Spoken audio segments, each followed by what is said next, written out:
you are about to experience, Jackson Snyder Presents. We will examine the life of our Master Yeshua by discovering his ancestors, family, and friends, by reviewing rare ancient manuscripts, and speaking to those who know him best. From the Vero Essene Yahad, now experience, Jackson Snyder Presents.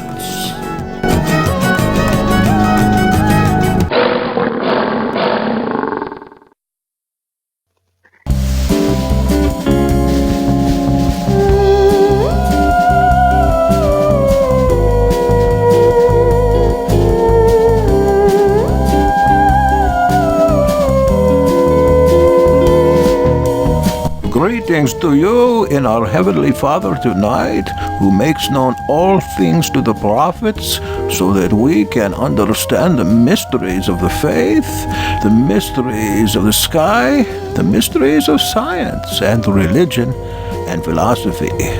And I, Shumkov, am your host for tonight's session. For tonight, we are working on the second installment in our series, The History of the Nazoreans, from 150 BC right on up to today. So we take up in the year AD 27, and we go out to the end of the century. And now I give you Rabbi Barry Albin of the Nazorean Essene faith, and we are so glad to have you, Brother Barry. Thank you for coming. Well, I thank you. We're in part 2 of the Nazorean history. Tonight we're going to begin with the discussion of Jesus and his 12 people.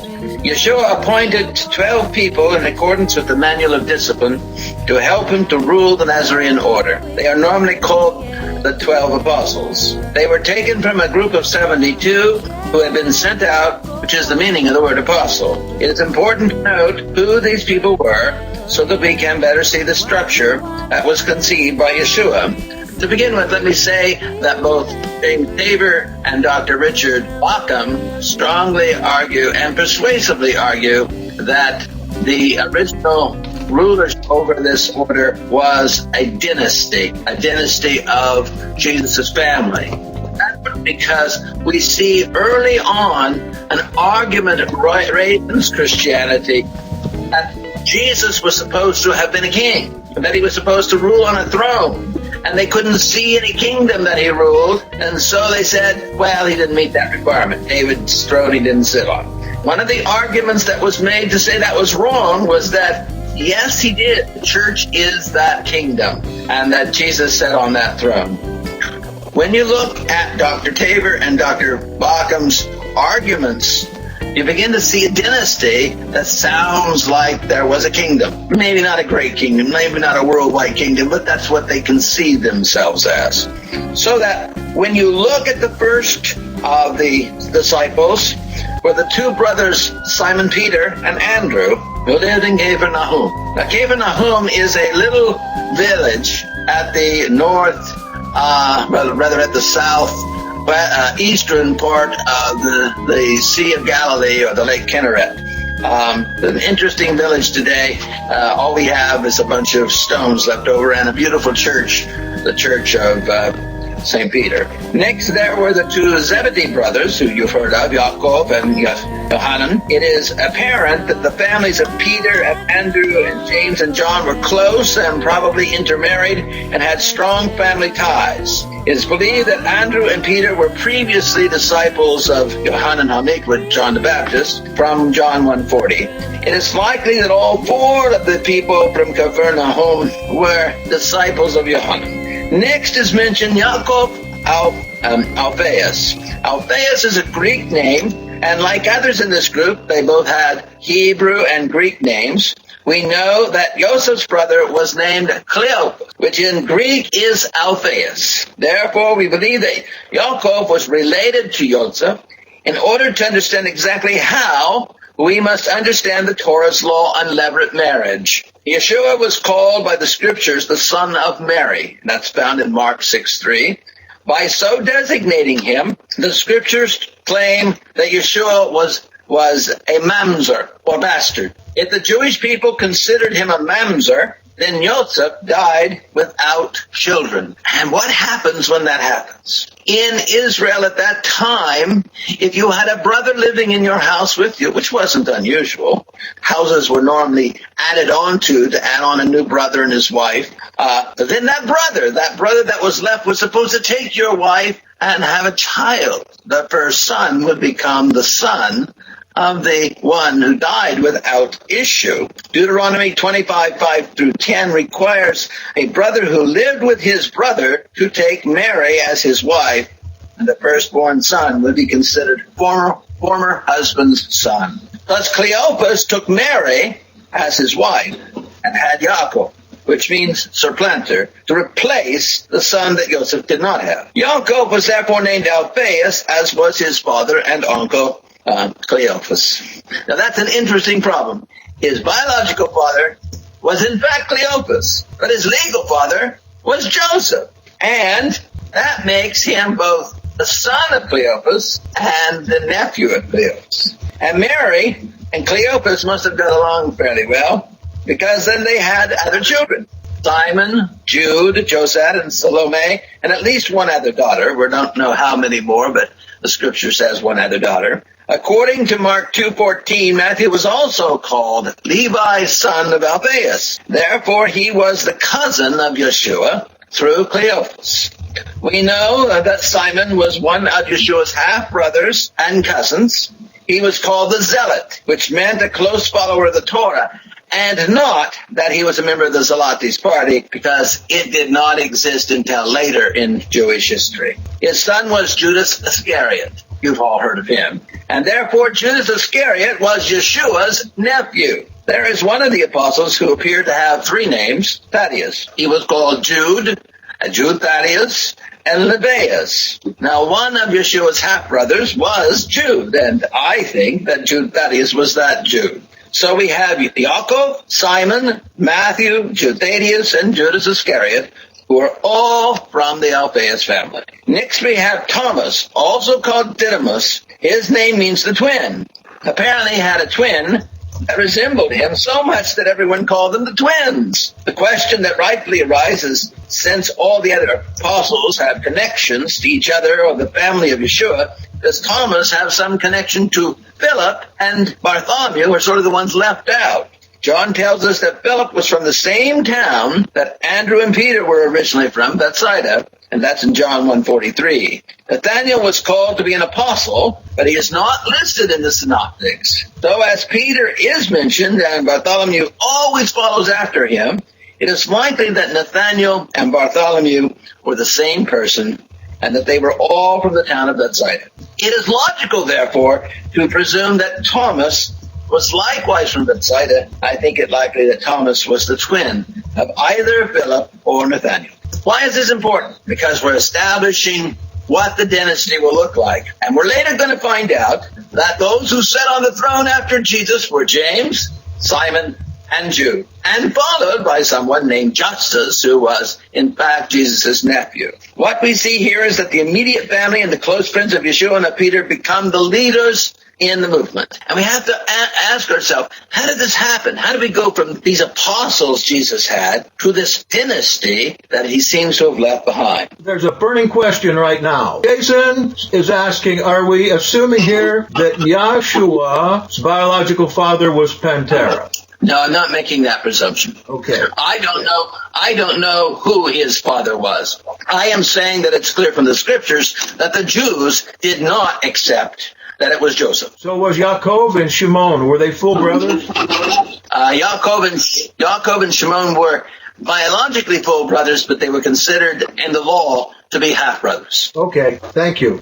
Now, the book of Acts would have you believe that Simon Peter was in charge of the apostles after Yeshua died. Paul does not agree with that claim. In 1 Corinthians 15:7, it says that Yeshua appeared specially to Yaakov and then to all the apostles. Now that's after an original group of visitations, but certainly Eisenman argues very persuasively that it was in that individual meeting with Yaakov that he appointed Yaakov to be the leader of the group. It was during his visit with Yaakov that he appointed him Archbishop of Jerusalem and the high priest of Melchizedek. Now that helps to explain why the Gospel of Thomas is very clear that Yaakov is the one to go to. After I am gone, go to Yaakov, says Thomas. So that we have this witness that's separate from the scriptures that very clearly agrees with what Paul's telling us.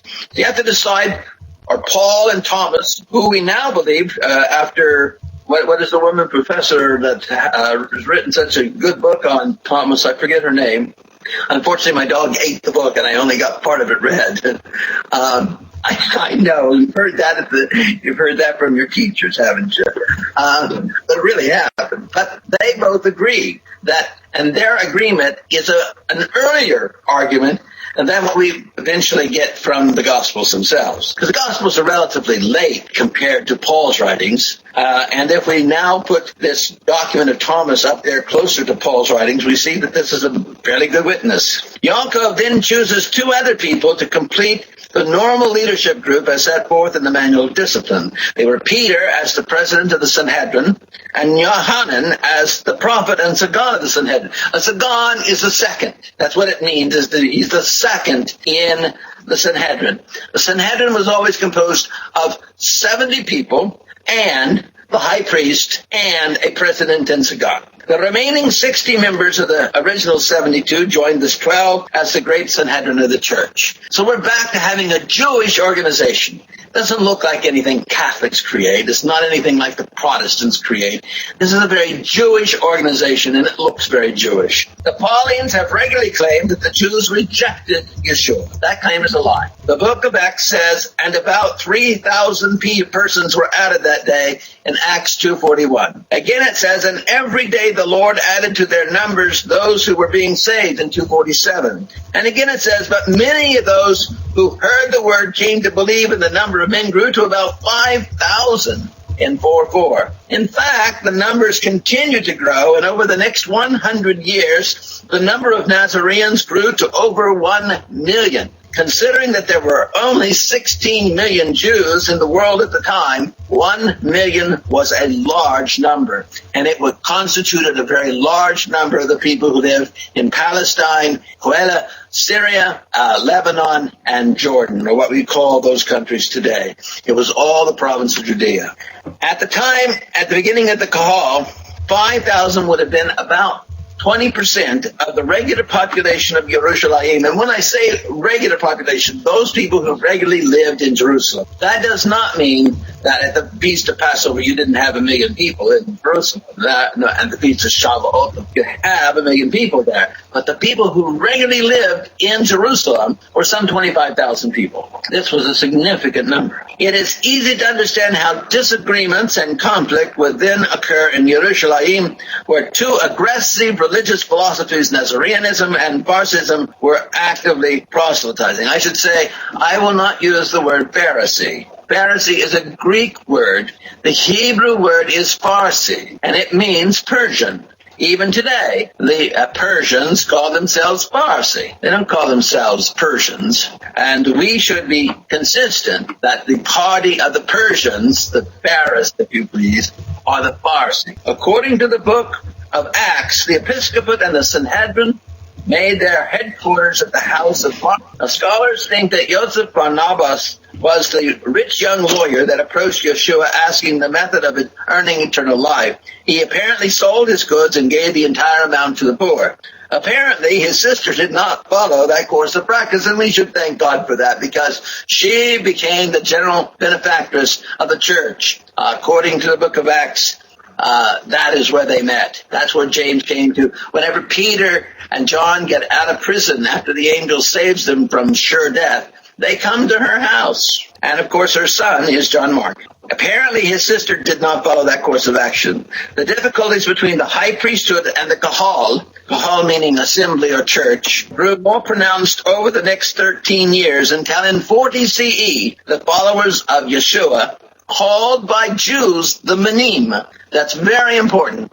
They were called by the Jews the Manim, were expelled from the synagogue and the disciples were forced to flee the city. To those of you who are of Jewish background, you know that the Amidah, the great prayer, has a specific curse against the Manim. The Nazoreans have been cursed since 40 CE by the people who call themselves normative Jews. At least that recognizes our existence and recognizes that we are concerned about it. This was part of God's will because it forced the apostles. Think about this. If they had not done this, the apostles would have stayed exactly where they are. Now, you may think that was a stupid thing, but think about it. You have 1 million people at Passover, 1 million people at Shavuot, and 1 million people at Sukkot flooding into this city. Where better to begin to talk to people and tell them about Jesus and telling them about his resurrection and this glorious event. For them, the resurrection was the number one event. For them, they had witnessed him walking around that city for 40 days. They knew where he was buried. They knew where his bones were at, and yet they saw him. They touched him. This was a miracle of immense importance. And they believed it. And because they believed it, they were very convincing to people when they began to praise the Lord and tell them about the glories of God. This was a good place for them. And yet, God intervened. I don't want you here, he says. And so, in 40 AD, they get kicked out of the city. And they're forced to flee the city. And they go out, beginning to spread the good news throughout Judea. And maybe further. Of course, Judea was a much bigger place than we think of it today. Damascus was part of Judea. And certainly Amman was part of Judea. These are very ancient cities, and they were part of Judea. And so it's not surprising that this place we call Palestine was a much bigger place then. The book of Acts says that when Stephen, the first martyr to the faith, was executed, a persecution began in Jerusalem against the church. And all the leadership was scattered throughout the countryside of Judea and Samaria, except the apostles. I think it's interesting that it adds on that little passage. I don't know why Luke wanted to make that a point, but that's in Acts 8:2. Nevertheless, it is said that Peter and John went down to Samaria with Philip. Now, the Philip that we're speaking of here is not Philip the apostle. It is Philip, the deacon, who was one of the 7 Hellenists that were appointed to be the charitable people for the community. He entered into a controversy with Simon the Magus, a follower of the Zoroastrian faith. The word Magus originally was a designation for the priesthood of Zoroaster. This passage shows that the early conflict between the Nazoreans and the followers of Gnostic Christianity had already begun. Simon is universally agreed to be the founder of the Gnostic movement. Here we have Peter up against him. Then right after, and this is all in Acts 8, right after that we hear this wonderful story where Philip, and most people miss the story, Philip is commanded by the Spirit to go to the Gaza Road. Now, you all know where Gaza is now. You'll go to the Gaza Road and there find this man who will be going along, being carried by 2 other people or 4 other people, whatever it was, and he would be reading the scriptures. And he would be able to find him and talk. Well, let's assume for the sake of argument that he left from maybe Modin or maybe even Sebasta, a major city of Samaria, and he took off running. How far can he go in an hour? How far can he go in a day? This is a distance of around 80 miles. If he's down on the Gaza Road, it's about 80 miles. I've driven it. I can tell you, even by car, it's going to take you an hour and a half. He takes off running, and he catches up to this place. How could that happen? The Baal Shem Tov would say he had a shortening of the ways. God intervened and caused his steps to go faster than any human being could go, and he found himself going 80 miles in a short period of time. That is not an impossible event. The Baal Shem Tov speaks of it in his writings, and there's no reason to deny that it happens. I personally have had it happen when I was off someplace praying, driving a car without really paying any attention, and suddenly find myself 10 minutes later in Kansas City after I'd started out in Topeka, 60 miles away. So it can happen. He gets there, and he finds this black man who is the treasurer, the Kandake of Ethiopia, and he asks some very pointed questions about Isaiah, the 56th chapter, and pointed questions about Isaiah, the 53rd chapter. And after Philip takes these opportunities, he lays out the entire gospel message to this poor man who, being a eunuch, had been to the temple and found he couldn't go in. He was excluded because he was a eunuch. He was unwelcome in Judaism. He said, well, I've already been to the temple. They don't want me. How do I get in here? What do I have to do? And Philip says, you have to be baptized. You have to join up. And so the Ethiopian says, I want to have that happen. And Philip stops the litter and he gets out, and Philip finds a little mud puddle. And he picks up some mud and he baptizes him in the name of the Father and the Son and the Holy Spirit. Some people might say, others say Jesus. It doesn't matter to the story what name was used, but whatever name was used, he was baptized. And from that story, we understand the church in Ethiopia was founded. It's, I think, important to realize that the church in Ethiopia was a Jewish church. Ethiopia had been Jewish for 1,000 years. And so they did not violate any of the rules. They only went to the Jews. I want to look for a moment at the claim that Peter began to preach to the Samaritans. Now, what it specifically says in Matthew 10:5, go not into any town of the Samaritans, nor unto the Gentiles. So what is forbidden is not going to the Samaritans. You got to be picky and a lawyer about this, but going into a Samaritan town. And the reason probably was because there was much there that might lead one astray. As Peter was allowed to preach to a Samaritan, just not enter a Samaritan town, perhaps he met Simon the Magus outside of the town. And that would have been possible because there was lots of business that went on just outside of the gate. Now, the major evidence in favor of a mission to Samaria remains the Gospel of John.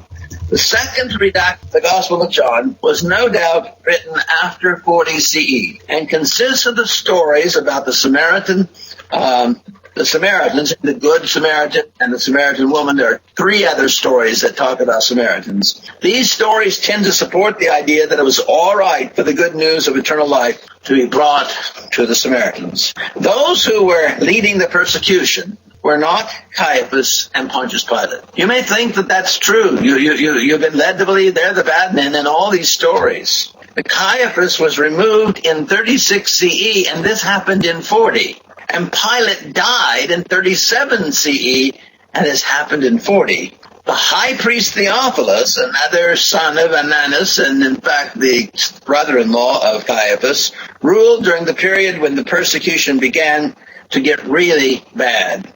Pilate was replaced by the prefect Marcellus, also in 36 CE, and Theophilus was the person who undoubtedly commissioned the hothead Saul of Tarsus to persecute the followers of Yeshua. By the time the persecution had gotten underway, it is likely that many of the believers, some of which were familiar with Yeshua, even though they came from other parts of Judea, had gone home.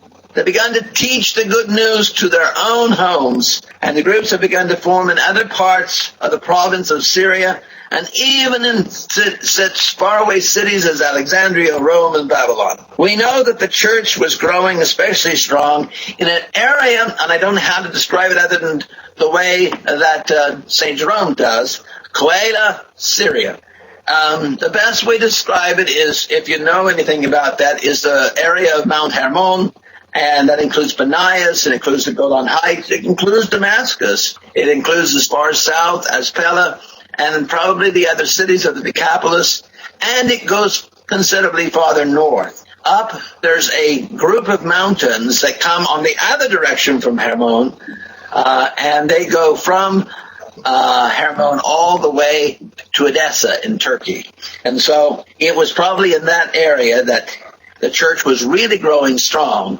We know that several centuries later, that was what St. Jerome called the hotbed of this heresy. So in 44 CE, and this is a key time, there was a confrontation between the high priest Jonathan ben Ananus, now that's another one of Ananus' sons, and Yaakov in the court of Israel, in the temple.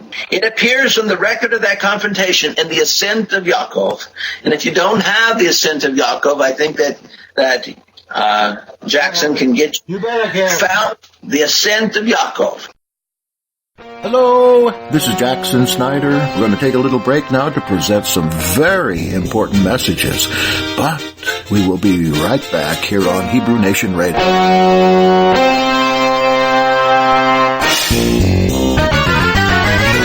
Wisdom.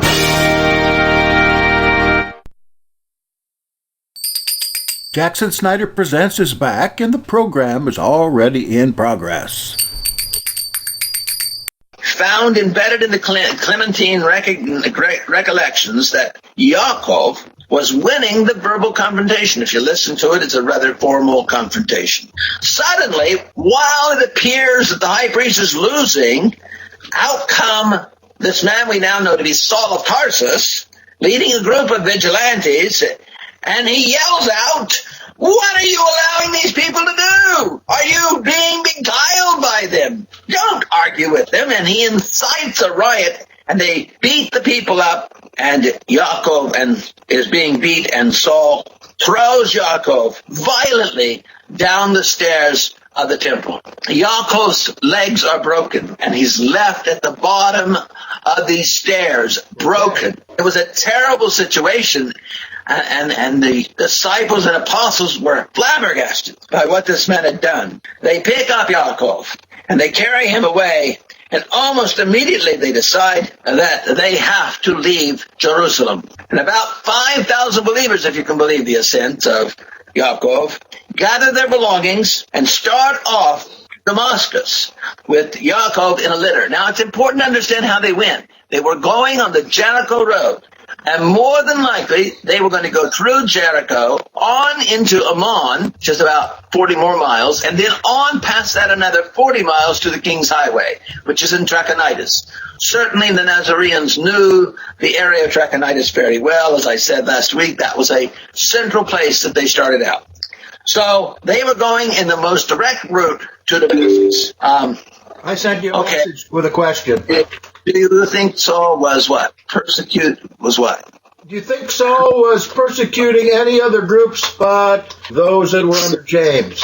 That was the question from Jason. I think that's a good question, but I think that his anger was directed to Yaakov.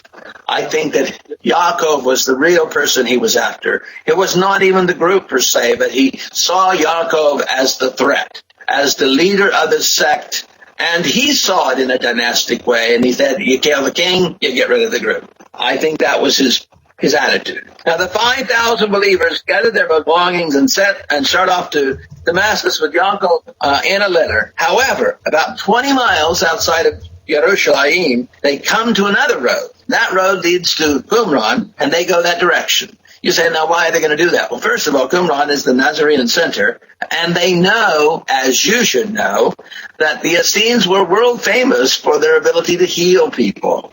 They had a very sick man, and they needed to heal him, and so they turned off and took him to their fellow Nazoreans, and they asked that he be healed. And while they were there, something miraculous occurred, something that happens every year. The tombs of the two saints that are located in the cemetery at Qumran whitened. Now, we asked Wiseman about this last week, and he didn't have much to say.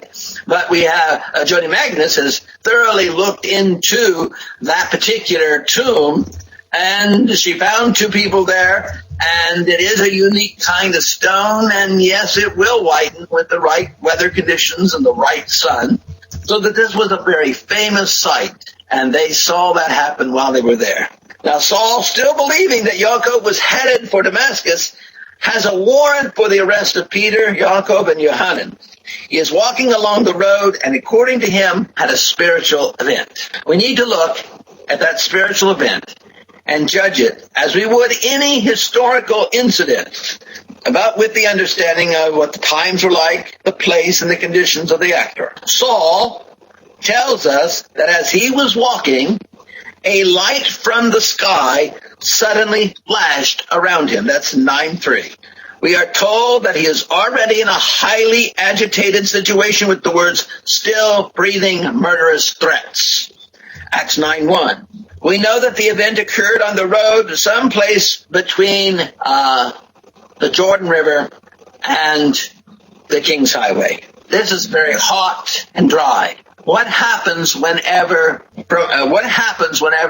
you have a very hot, dry situation to your eyes? Well, everybody's eyes to some degree will begin to shrink. The cornea will begin to shrink a bit because it is drying out. And in this particular case, we have psychological and physiological information that we talk about. The event can be explained in the following way. Saul's eyes became so dry that the retina began to recede. This caused a bright flashing light, which is normal for that situation. The bright flash sent Saul into a schizophrenic seizure, which happens today, and it can be treated. It is not unusual during a schizophrenic seizure to have visions of religious figures. Saul's own religious commitment was under serious challenge at the time, and no doubt had been for a while. Being highly educated, he could not understand simple people following this country bumpkin, this country miracle worker. The schizophrenic seizure was followed by a complete detachment of a portion of the retina, sending Saul into blindness. He claimed that during the seizure he heard Yeshua say to him to go to the Gentiles and preach a message to them, but auditory hallucinations are common during a schizophrenic seizure. However, this command is directly opposite the command that Yeshua gave while on earth in Matthew 10:5, in which he told him not to go to the Gentiles, not anyone to go to the Gentiles. Saul's schizophrenic spell continued all the way to Damascus. And at Damascus, he met up with Ananias, who laid hands on him and reattached his retina, thus eliminating the blindness. However, the new Saul was just as upsetting to the believers in Damascus as the old, and they quickly aided him to get away. He needed to get away for a good reason, because, you see, Saul has a rather interesting background.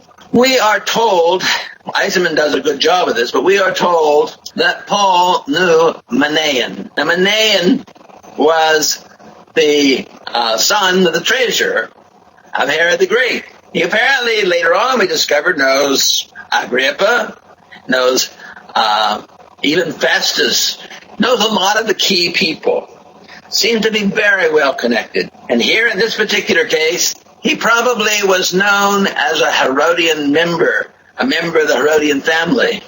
When you get to Damascus, you're in the territory of King Aretas IV, who by this time was gone and his son had taken over. Herod Antipas, of great fame, had a wife, and she was the princess of Petra. Her name was, I believe, Basilia. Unfortunately, Herod didn't like her, and he kicked her out, and he married Herodias instead. That did not make King Aretas IV happy, and he's getting angry about this, and he's pretty well let it be known that Herodians that come into his territory are in danger. And Damascus was his territory. And so Paul was very well aware that if he began to say things that would not be supported by the high priest, he might get arrested and taken down to Petra, where he might have problems with King Aretas. We are told two different stories on what happened to Saul. According to Acts 9:26, when he left Damascus, he went to Jerusalem, and eventually, by the intervention of Barnabas, met the apostles. They sent him home to Tarsus by way of Caesarea Maritima in 9:30. Saul says in Galatians that he did not go to Jerusalem from Damascus, but rather went to Arabia and then returned to Damascus. That's Galatians 1:17. Then, according to Saul, he spent 3 years in Damascus and then came to Jerusalem. He met with Peter and Yaakov. Then he went to the regions of Cilicia and Syria, which is literally in the area of Antioch of Cilicia, to preach in the synagogues there. He stayed away from good Nazorean teaching and developed his own doctrine, Galatians 1:20 through 22. I think that the difference between the two stories can be found in the cryptic trip to Arabia. When Saul is talking of Arabia, he is talking about Petra. The king of Arabia is really the king of Petra. At the time of Saul's alleged flight, Malichus II was king of Petra and the Nabateans. They had tremendous influence in Damascus. Now Saul, according to Acts 13:1, was a prophet in Antioch in the area of Cilicia, with Manaen, a close friend and probably relative of Herod Antipas. Herod Antipas was the arch enemy of the Nabateans, having formerly been married to the princess of Petra. The story of him going to Arabia is therefore a lie, meant to confuse us. Saul would not have been welcome anywhere in Nabatean territory, whether in Damascus or Petra. I therefore think that the true story is the one given by Luke, and it was Barnabas that brought Saul to Antioch, Acts 11:25. The book of Acts claims that a council of the Kahal took place around 50 CE in Acts 15. The book of Acts claims that that council approved of the acceptance of Gentiles into the Kahal without accepting circumcision and the full Torah. Like the claim that the Nazoreans went up to the Samaritans, this claim makes a lie out of Yeshua's. In Matthew 5:17 through 21, he specifically binds the entire Torah on the believers.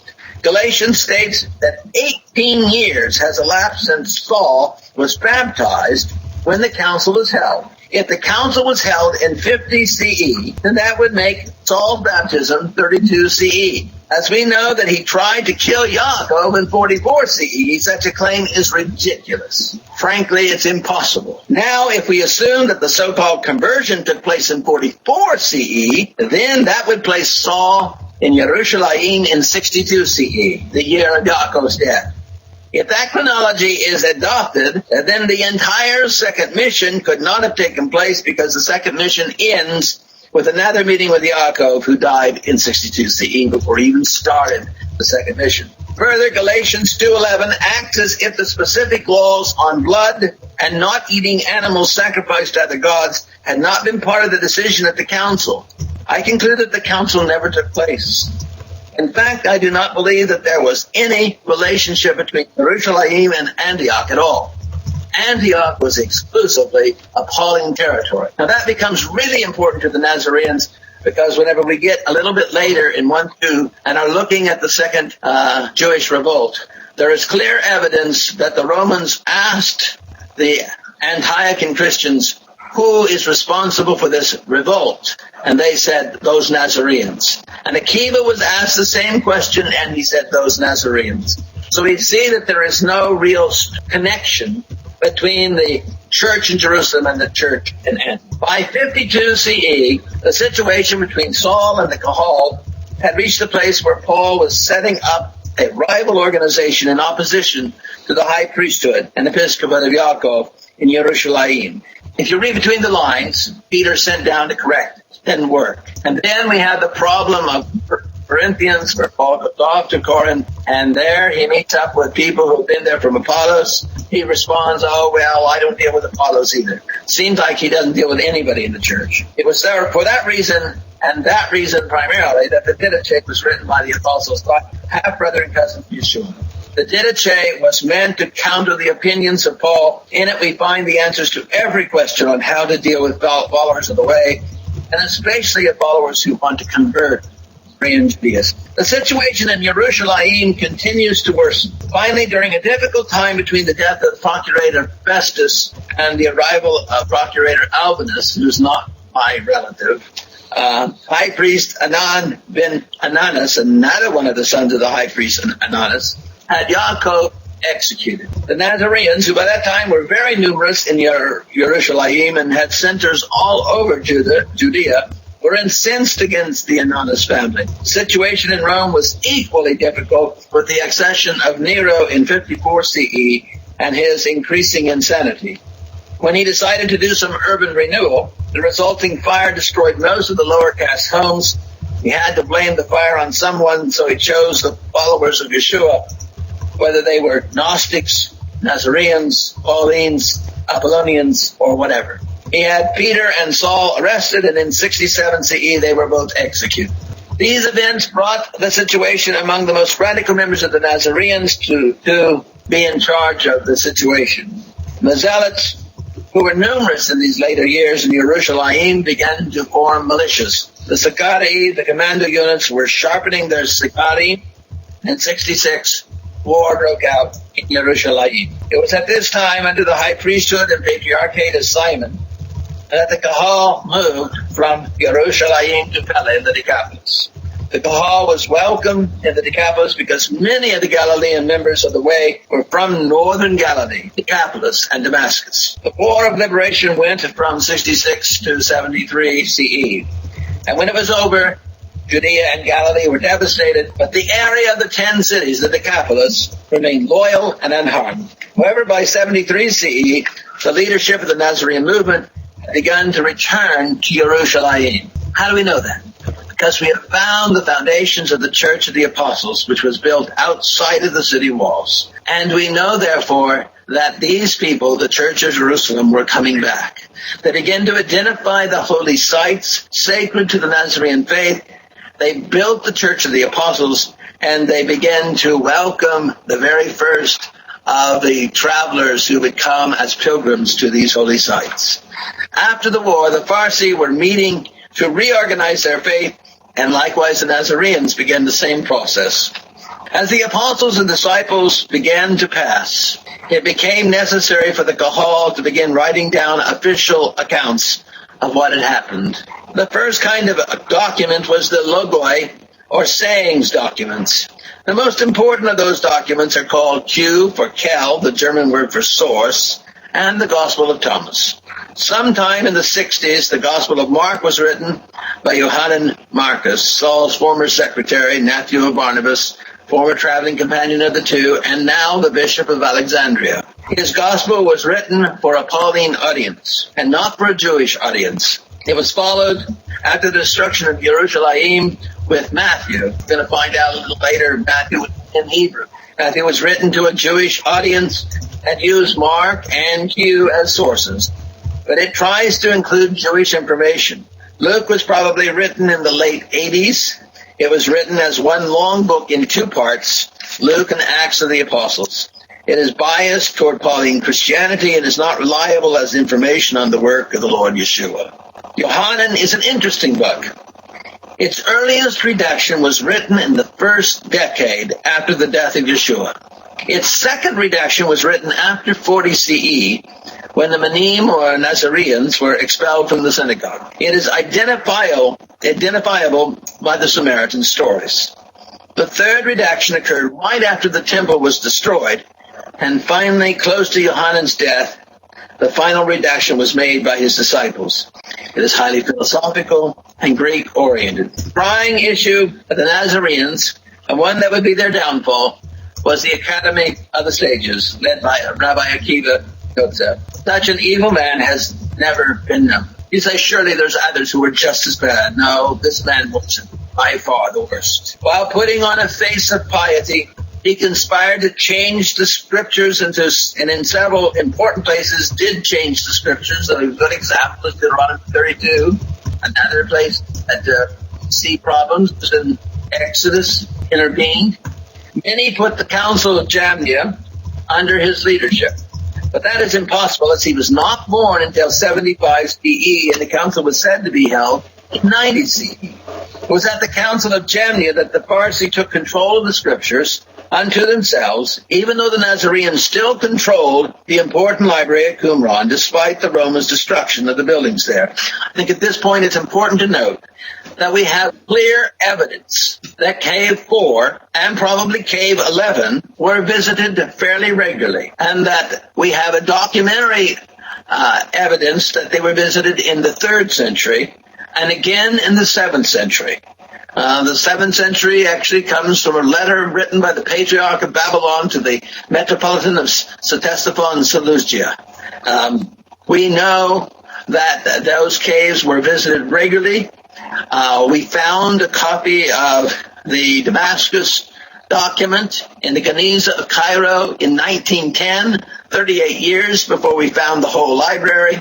There's no question that people have been going to that library for some time and looking at what was there. So we control that library despite the fact that the buildings were destroyed. The antipathy between Akiva and the Patriarch Simon ben Alphaeus, Yeshua, was legendary. Nonetheless, the disagreement brought many of the common folk into the fold of the Nazoreans because we strictly interpreted the scriptures without addition or subtraction. And therein lies the point, because Akiva championed the idea that you could build a fence. And that fence allowed you to expand or contract the words of Scripture based upon what you want to do. Sometime after 90 CE, the Apostle Jude became the high priest and patriarch of the Nazoreans. He probably authored 2 Peter. He probably had much to do with the writing of the Clementine letters, acting with the Venerable Clement to make sure that the Nazorean point of view got out. You have to remember that Clement was eventually the Pope. I think the third Pope is the one most people agree upon. But he was unquestionably the writer of the recognitions and the recollections and of other documents, the homilies, and no question that he was a Nazarene. There is evidence of the persecution of the leadership of the Nazoreans who were Davides. That's what they called them, Davides. Davides meant literally descendants of David. Throughout the reigns of the Flavian Emperor, they grew to hate anybody that had the blood of David in it. And they began to send their people out to find them and kill them. Thus Simeon bar Alphaeus was murdered at the venerable age of 120, and Jude ruled thereafter. In the reign of Domitian, the two grandsons of Jude were tried by Domitian as Davides. And they asked him, he said, "Are you the descendants of David?" And he said, the one, James, says, "Yes, I am, and so is my brother." "Well, then you are opposed to the empire. But your majesty, we have between us only 40 acres of land and 2 mules. How could we possibly be a threat to your august majesty? We are just simple farmers." That argument was persuasive. Domitian ordered that the attacks on the Davides end at that point, and he found them not guilty and sent them home. Now, Richard Bachman argues strongly in Jude and the relatives of Jesus in the early church, and if you don't have that book, you should. That's a really important book. I'll read it again. Jude and the relatives of Jesus in the early church, that the extended family of Jesus not only ruled the church in Palestine, but already was beginning to reach out at the beginning of the 2nd century to such important places as Jewrich, Babylon, and the Persian capital of Ctesiphon, Seleucia. The apostle Adai, or Thaddeus, installed Davides as the first bishop at Mari. As I have already shown, Thaddeus is Jude Thaddeus, the half-brother and third successor after James on the throne of David, founder of the church. When the Second Jewish War broke out, Rabbi Akiva tried to get Patriarch Jude to proclaim Bar Kokhba the Mashiach. Patriarch Jude refused, saying that the Nazoreans had already found the Mashiach Yeshua, and we did not need another. Fearing the worst, Rabbi Yohai, who, although a member of the academy, was a secret believer, began to write down the 3 great works of the Kabbalah, the Sefer Yetzirah, the Sefer HaVahil, and the Sefer HaZohar. 3 years later, after the complete defeat of the rebels, Rome rounded up the Nazoreans and slaughtered. It is estimated by James Carroll in Constantine's Sword that there were over 1 million members of the sect in 132 CE. Now, that's hardly a way to conclude that the Jews did not find Jesus acceptable whenever 1 million of them came to believe. But yet that's the way the lie continues. The fact of the matter is, of those 1 million, when the Romans were finished, 20,000 were all that were living. 980,000 were put on crosses from Jerusalem to Pella. 980,000 were murdered as martyrs to the Lord Yeshua HaMashiach. When the Romans were finished, the church was destroyed. And the remainder lived in Coelis, Syria, and Decapolis. But they had learned their lesson. And for the next 200 years, they were careful not to come to the notice of the Roman authorities. They were careful to be silent and out of the way. They did not outwardly seek new members, nor did they try to become conspicuous. But in 318, when it became apparent that things were changing and that things might be better, a delegation of the Desposini, of the descendants of Jesus, came to Pope Sylvester, and they said to him, "It is inappropriate. That tradition is not maintained in Palestine. And that tradition is that we, the descendants of Jesus, should be the rulers. We therefore ask that you remove your people from the thrones of Jerusalem, and that you put us in charge of Palestine and Babylon and Parthia and the areas to the east." Sylvester said, "We don't need you. We have the emperor." And that's the way it stood. The Nazoreans maintained, we know that the Desposini, the relatives of Jesus, were still active in the Kahal, as late as the 6th century because a relative became the metropolitan of Ctesiphon, Seleucia, in about 536. In order to make that clear, Ctesiphon, Seleucia was a city of 1 million people. It was bigger than Rome in 536. It was one of the largest cities in the world. My friends, we're all out of time now, and we will have to finish this tomorrow's show. Shalom to you, and good night. Here he comes, that mighty mouse, coming to vanquish the foe.